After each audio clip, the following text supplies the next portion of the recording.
राज्यामध्ये ज्या पद्धतीने प्री प्रायमरी आणि नर्सरीचे वर्ग चालू केले जातात, याच्यासाठी राज्य शासनाची कुठल्याही पद्धतीची परवानगी शालेय शिक्षण विभागाची घेण्याची गरज नाही। आणि म्हणून आपण पाहतो की ज्याच्या मनात येईल तो त्या पद्धतीने असे नर्सरीचे क्लासेस आणि वर्ग चालू करतात। कोणी बंगल्यामध्ये करतं, कोणी 2 खोल्यांमध्ये करतं, त्याची कुठल्याही पद्धतीची सुरक्षतेची व्यवस्था नाही, कारण त्याची नोंदणीच तुमच्याकडे नाही। आणि ती नोंदणी नसल्यामुळे त्याच्यावर कोणते बंधन टाकण्याचा शासनाचा प्रसंगच शासनाला येत नाही। आणि अशा या नर्सरीजमध्ये असे हे जे प्री स्कूल आहेत, प्रायमरी स्कूल आहेत, याच्यात वेगवेगळ्या पद्धतीच्या घटना घडतात, चिमुकले मुलं असतात। स्कूल बसेस त्यांना जे शाळेत आणतात सोडतात त्याचाही कुठे बंधन नाही। एका बसमध्ये कितीपेक्षा जास्त मुलं कॅपॅसिटीपेक्षा जास्त बसवले जातात। रिक्षाने जिथं जातात तिथं देखील 10-10 मुलं लहान असल्यामुळे जास्तीचे बसवले जातात।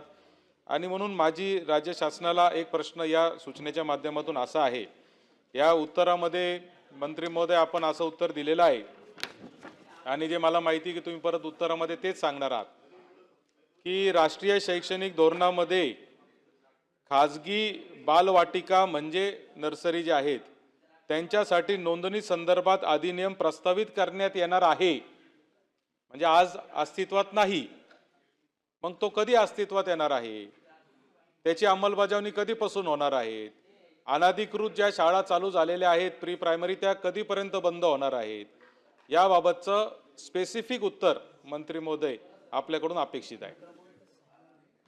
सभापती महोदय, सन्माननीय सदस्य सत्यजितजी तांबे यांनी सभागृहामध्ये प्रीस्कूलच्या संदर्भात वस्तुस्थिती या ठिकाणी मांडलेली आहे।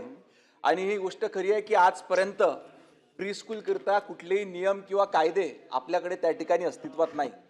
आणि ते म्हणत आहे की तुम्ही उत्तरही तेच द्याल, परंतु मला असं वाटते मान्य सत्यजित तांबे शिक्षण क्षेत्रामध्ये मागच्या 30 ते 40 वर्षापासून आहे, परंतु आत्ता साधारणतः ज्या काही घटना घडल्या त्याच्यामुळे अत्यावश्यकता त्या ठिकाणी आपल्या सर्वांना वाटली आणि म्हणूनच ह्या सरकारनं निर्णय घेतला की ह्या सर्व प्रीस्कूल त्या ठिकाणी शासनाच्या अखत्यारीमध्ये आल्या पाहिजे, शासनाचं त्यावर कुठेतरी नियंत्रण असलं पाहिजे। याच्याकरिता राष्ट्रीय शैक्षणिक धोरण 2020 नुसार बाल्यावस्थामध्ये आपण जे शिक्षण देतो ते आपल्या लहान मुलांच्या सर्वांगीण विकासाकरिता अतिशय महत्त्वाचं असते।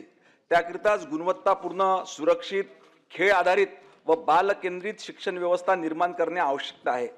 हीच गोष्ट लक्षात घेऊन त्या ठिकाणी खाजगी बालवाटिकांच्या नोंदणी संदर्भात अधिनियम आपण ह्या ठिकाणी सरकार प्रस्तावित करणार आहेत।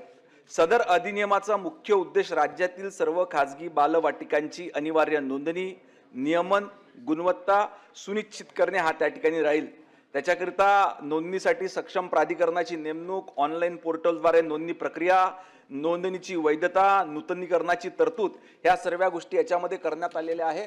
आणि जे काही प्रकार आता घडत आहेत, आता जे उदाहरणार्थ बदलापूरला झालं, स्कूल व्हॅनमध्ये त्या ठिकाणी अवघ्या 4 वर्षाच्या बालकासोबत त्या ठिकाणी तो प्रकार घडला, परंतु आपण शाळेवर कारवाई करू शकलो नाही, कारण आपल्याला त्या ठिकाणी त्या आपल्या अखत्यारीतच ती प्रीस्कूल त्या ठिकाणी येत नाही। म्हणून याच्यावर नियंत्रण घेण्याकरिता लवकरच आपण त्या ठिकाणी अधिनियम प्रस्तावित करतोय आणि सरकारच्या अधिनियमाखाली महोदय, राष्ट्रीय शैक्षणिक धोरण 2020 मध्ये हे प्रस्तावित केलं होतं की असा अधिनियम असला पाहिजे, प्री प्रायमरीच्या शाळा देखील शासनाकडे नोंदणीकृत असल्या पाहिजे।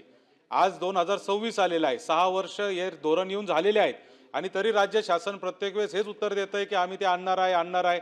कधीपर्यंत आणणार याचं ठोस उत्तर मंत्री महोदय आपण द्या, तारीख द्या। आज मी आपल्याला सांगतो की अंतिम स्तरावर आपली जी प्रक्रिया आहे, जे आपण अधिनियम तयार करतोय, अंतिम टप्प्यामध्ये लवकरात लवकर आपण हे सभागृहात मांडू।